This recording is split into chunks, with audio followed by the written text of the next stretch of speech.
જોગણી માત તમારી જય જય હો જોગણી માત તમારી જય. દરેક તાલીનો તાલ આપો મને. અને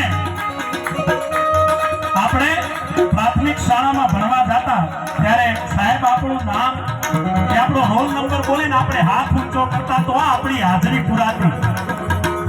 માં જોગણીના દરબારમાં હાજરી પુરાવાની છે દરેકના બે હાથ ઉપર. હો ભાઈ માતા હા બે હાથ ઊંચા કરી તાળી કરો. આ ડાયરો આ બાજુ ઉતારો ભાઈ, આ બાજુ જો. અને કોઈ એમ કે ને કે ભાઈ તમે મંડલો સુધી ધક્કો ખાધો, અમને જોગણી માના દર્શન થયા તો હા મને આ જોગણી માના દર્શન થઈ ગયા. જોગણી માં એટલે કોણ? જેના હજાર હાથ, હજાર મુખ, હજાર હાથ, હજાર જીભ. આ તમે બે હાથ ઊંચા કરીને તમારા હજાર હાથ જોઉં છું ને તમારી વચમાં મને જોગણી માના દર્શન થઈ ગયા બાપ. હા